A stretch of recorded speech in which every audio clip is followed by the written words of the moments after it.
नमस्कार, खबरिया टॉप में आप सभी का स्वागत है। मैं कुमार रवि। तड़के 5 बजे का समय, भोर का समय, जिस समय लोग बहुत ही गहरी नींद में सो रहते हैं, एक तेज रफ्तार double decker bus Lucknow Agra expressway पर तकरीबन उन्नाव जिला मुख्यालय से 50 किलोमीटर अपनी पूरी रफ्तार से जा रही थी। ओवरटेक करने के चक्कर में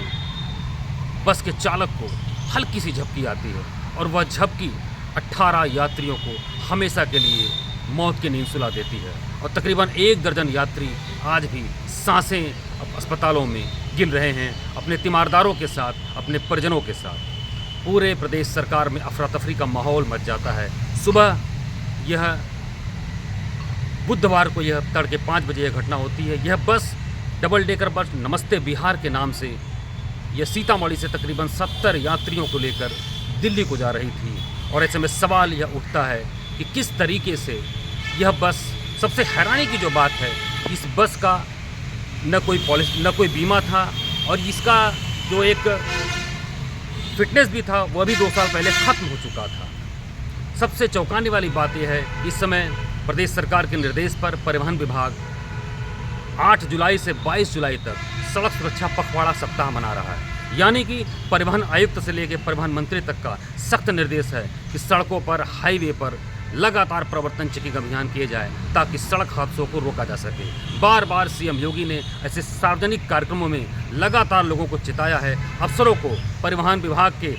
कर्मचारियों को और तमाम पुलिस विभाग को, यातायात विभाग को कि मिलजुल कर ऐसे सड़क हादसों पर प्रभावी अंकुश लगाएं, लगातार अभियान चलाएं और लोगों को जागरूक करें। लेकिन इसके बावजूद सड़क सुरक्षा पखवाड़ा में इस तरीके का हादसा हो जाना सरकारी तंत्र को हिलाने के लिए काफ़ी है। सवाल यह उठता है कि यह बस जब बिहार बॉर्डर से क्रॉस कर कुशीनगर में सबसे पहले रात्रि 11 बजे के करीब यह एंट्री करती है, कुशीनगर होते हुए और सीएम योगी के गृह क्षेत्र गोरखपुर होते हुए देवरिया, संत कबीर नगर, फिर अयोध्या जैसे महत्वपूर्ण स्थान को क्रॉस करते हुए बाराबंकी और लखनऊ को क्रॉस करते हुए उन्नाव को भी क्रॉस कर जाती है और उन्नाव से तकरीबन ये आगरा एक्सप्रेसवे पर 50 किलोमीटर दूर तक पहुंच जाती है। 247 किलोमीटर के पॉइंट पर वहां जाकर यह बस हादसे का शिकार हो जाती है और प्रथम दृष्टया जांच में यह बात खुलकर सामने आ रही है कि चालक को झपकी आ गई थी। ऐसे में आगे दूध का कंटेनर जा रहा था और चालक जो जैसे ही उसको झपकी आई वह बस अनियंत्रित हुई और बस सीधे तौर पर जाकर वह बस चीरती हुई आगे निकल गई। ऐसे में बस का आधा हिस्सा चालक सहित जो भी उसके चपेट में आए वह मौत की नींद सो गए और बाकी जो है अभी भी अस्पतालों में अपनी सांसें गिन रहे हैं। आनंद फानन में परिवहन आयुक्त चंद्रभूषण सिंह ने जांच कमेटी बिठा दी है। DTC Lucknow zone Surendra Kumar, RTO Lucknow संभाग संदीप कुमार पंकज और आरआई उन्नाव की कमेटी एक बिठा दी गई है। जांच रिपोर्ट अभी कुछ देर बाद वह परिवहन आयुक्त को सौंपेंगे और उसमें सामने आएगा कि किसकी गलती बन रही है। लेकिन सबसे बड़ी बात यह है कि जो भी बताया कि इतने जनपदों को क्रॉस करते हुए यह खुद परिवहन विभाग मुख्यालय के लिए एक चिंता का विषय है। स्वयं परिवहन मंत्री इस मुद्दे पर निरुत्तर हैं, जवाब नहीं दे पा रहे हैं कि ऐसे सड़क सुरक्षा पखवाड़ा में जिस समय इन्फोर्समेंट कार्य जो है प्रभावी ढंग से होना चाहिए, ऐसे में अगर इस तरह के सड़क हादसे होंगे तो वह सरकारी तंत्र के लिए बहुत ही चिंताजनक कहा जाएगा। अब तो सवाल यह भी उठ रहा है कि उन्नाव एक तरीके से अभी पिछले कुछ दिनों पहले भी यहाँ पर इस तरीके के सड़क हादसे, लगातार छोटे बड़े हादसे वहाँ पर होते हैं। सवाल उठता है कि आखिर में उन्नाव में क्या किस तरीके का वहाँ पर एक मैकेनिज़्म है, रोड की इंजीनियरिंग है या वहाँ किसी प्रकार की प्रभावी प्रवर्तन चेकिंग कार्रवाई की कमी है या अभाव है कि वहाँ पर लगातार बारंबार क्रमवार हादसे छोटे बड़े होते रहते हैं और लोगों को असमय जान गंवाना पड़ता है। विश्वस्त सूत्रों की माने तो वहाँ पर अभी परिवहन विभाग मुख्यालय के पास वहाँ के कुछ ऐसे फुटेज भी आए हैं जिनमें वहाँ के प्रवर्तन टीम द्वारा वसूली की भी स्क्रीनशॉट कुछ मिले हैं। हालांकि खबरिया टॉप इस बात की आधिकारिक पुष्टि नहीं करता, लेकिन विभागीय सूत्र यही फिलहाल दबे जुबां ही बताते हैं कि कुछ इस तरीके के जो फुटेज उनके पास तफ्तीश में आए हैं और उस पर अगर आगे कार्रवाई हुई तो कई प्रमुख लोगों पर, प्रवर्तन अधिकारियों सहित कर्मचारियों पर कार्रवाई की गाज गिर सकती है। और साथ ही साथ सवाल यह भी उठना लाजमी है कि ट्रांसफ़र पॉलिसी जो सरकार हर बार हर साल लाती है उसकी मंशा यही होती है कि किस तरीके से ट्रांसफ़र किए जाए कि जिन जनपदों में जहां पर अधिकारियों की कमी है उनको इस तरीके से एडजस्टमेंट किया जाए कि जहां ज़्यादा अधिकारी हों, कर्मचारी हों, उनको कम जो अधिकारी और कर्मचारी वाले जनपदों में तैनात किया जाए। लेकिन यहाँ पर परिवहन विभाग एक तरीके से कछुए की चाल चलता हुआ दिखाई दिया। 30 जून को ये ट्रांसफ़र पॉलिसी का आखिरी दिवस था, लेकिन उसके बाद भी देखा गया कि ट्रांसफ़र को लेकर कशमकश का माहौल बना रहा। मुख्यालय से लेकर बंगला नंबर 9 तक तमाम ऐसी सूचनाएं जो है खबरों के बीच घूमती रहीं कि ट्रांसफ़र को लेकर अभी भी तमाम तरीके के जद्दोजहद चल रहे हैं। ऐसे में अगर हम प्रवर्तन इस सड़क हादसे के दृष्टिगत अगर बात करें तो यह भी सवाल उठना लाजमी है कि जब ट्रांसफ़र पॉलिसी के तहत ऐसे प्रवर्तन अधिकारियों के तबादले जब कर दिए गए हैं तो अभी तक बीते 10 दिनों से वहां से रिलीव क्यों नहीं हुए, जबकि उनके उस ऑर्डर में स्पष्ट रूप से लिखा होता है कि जैसे ही उनको ट्रांसफ़र ऑर्डर मिलते हैं वो वहां से तुरंत तात्कालिक प्रभाव से रिलीव होते हैं और जाकर अपने नए तैनाती वाले स्थल पर वहाँ पर कार्यभार संभालते हैं। ऐसे में प्रमुख नाम जो सामने आए हैं वो पीएम मोदी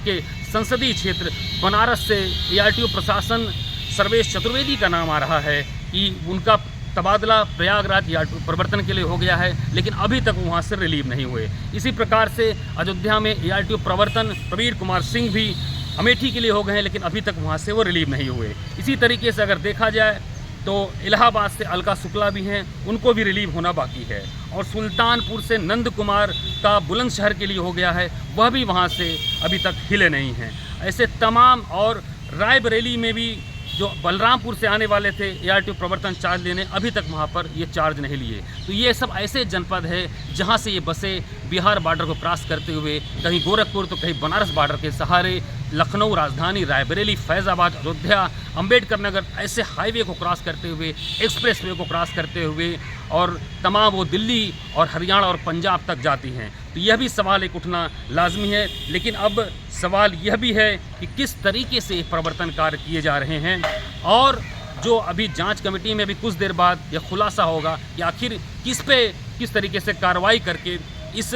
पूरे सड़क हादसे की जिम्मेदारी कौन लेगा, और क्या इसी तरीके से उन्नाव और तमाम राजधानी मुख्यालय से सटे जो हाईवेज़ हैं, एक्सप्रेसवे हैं, किस तरीके की वहाँ पर रोड इंजीनियरिंग है, और कैसा वहाँ पर जब एक तरीके से उन्नाव को देखा जाए तो वह सड़क हादसों का परिवहन विभाग के लिए ब्लैक स्पॉट बनता जा रहा है। अगर ऐसे सड़क हादसे वहाँ पर हो रहे हैं तो क्यों नहीं उसकी जांच की जा रही है, क्यों नहीं परिवहन विभाग की टीम या उससे संबंधित विभाग जो भी हैं, जो यहाँ पर यातायात विभाग है, PWD विभाग है, मिलकर वहाँ पर, साथ ही ये जो एक्सप्रेस वे जिस पर यह हादसा हुआ है वह यूपीडा के अंतर्गत आता है। यूपीडा की टीम ने वहाँ पर किस तरीके का वहाँ पर एक इंजीनियरिंग मैकेनिज्म, CCTV कैमरे और तमाम पेट्रोलिंग जो पुलिस वहाँ करती है हाईवेज़ पर, उनका क्या रोल रहा। अगर सवाल यह भी है कि अगर इस बस को वहीं शुरुआती पॉइंट पर ही चेक करके बीच रास्ते जितने भी जनपद बताए गए हैं वहाँ पर रोक दिया जाता तो शायद यह हादसा न होता और 18 बेकसूर लोगों की जान नहीं जाती। और यदि यूपीडा की टीम भी अलर्ट रहती, रात को पेट्रोलिंग हुई होती, तो शायद ऐसी नौबत न आती कि जिस समय की CM योगी सुबह सुबह ही उनका मैसेज आ जाता है। इसके साथ ही साथ PMO से प्रधानमंत्री नरेंद्र मोदी भी इसके लिए शोक संतप्त जाहिर करते हैं। यानी कि यह बड़ा मामला था कि सड़क सुरक्षा पखवाड़े के बीच ऐसा दर्दनाक सड़क हादसा होना बहुत बड़े सवालिया निशान खड़ा करता है परिवहन विभाग के प्रवर्तन कार्य प्रणाली पर। और यह भी बार बार प्रश्न उठता है कि जो NHAI है या यूपीडा है, जो भी एक्सप्रेसवे हाईवे इनके अंडर में आते हैं, वहाँ पर रोड साइनेज की कमी है और ब्लैक स्पॉट्स जो सुधारीकरण होना है वो PWD विभाग को करना होता है। और तमाम ऐसे अवैध कट जो हैं, इसके अलावा T जंक्शन जो होते हैं, सबसे बड़े जो सड़क हादसों के जिम्मेदार होते हैं, T जंक्शन वो होते हैं जो ग्रामीण रूट से सीधे शहरों को क्रॉस करने वाले जो हाईवेज़ होते हैं वहाँ पर आकर मिलते हैं। तो उन T जंक्शन पर स्पीड ब्रेकर्स का क्या हाल है, या जो भी रोड साइनेज लगने चाहिए ज़रूरी अलर्ट होने के लिए, वो क्या लगे हैं कि नहीं लगे हैं, इसकी जिम्मेदारी कौन लेगा। NHAI की टीम केवल क्या टोल प्लाजा पर केवल टोल लेने तक सीमित है, क्या इसी पर उसकी कार्रवाई बंद हो जाती है। ऐसे तमाम सवाल खड़े होते हैं। सवाल हर बार ऐसे सड़क हादसों के बाद खड़े होते हैं। लेकिन यदि सारे जो संबंधित विभाग हैं, सारे सरकारी तंत्र हैं, जिस तरीके से CM योगी बार बार कहते हैं कि कोरोना काल से भी ज़्यादा मौतें जो है सड़क हादसों में होते हैं, जिसे हमें रोकना है। खैर, उन्हें यह बातें कहे हुए तकरीबन 7 साल हो गया, लेकिन बावजूद इसके ऐसे अनापेक्षित और अनहोनीपूर्ण सड़क हादसों पर लगाम लगता नहीं दिख रहा है। और ऐसे तमाम सवाल फिर हर सड़क दुर्घटना के बाद उठते हैं और फिर वह जांच, सिफारिशों और तमाम जो है प्रभावी कार्रवाइयों के बाद फिर ठंडे बस्ते में चले जाते हैं और सड़क सुरक्षा पखवाड़ा या सड़क सुरक्षा सप्ताह या सड़क सुरक्षा माह फौरी तौर पर जो पंपलेट बांटने और तमाम इस तरीके के साइनेज लगाने, स्कूली बच्चों के अभियान में और तमाम इस तरीके की गतिविधियों को करते हुए केवल जागरूकता तक ही सीमित रह जाते हैं। तो अब सवाल यह उठता है कि आखिर इस तरह की कार्रवाई कब होगी, जब ऐसे बेकसूर यात्री जो किराया देने के बाद भी और तमाम वो जब यात्रा करते हैं तो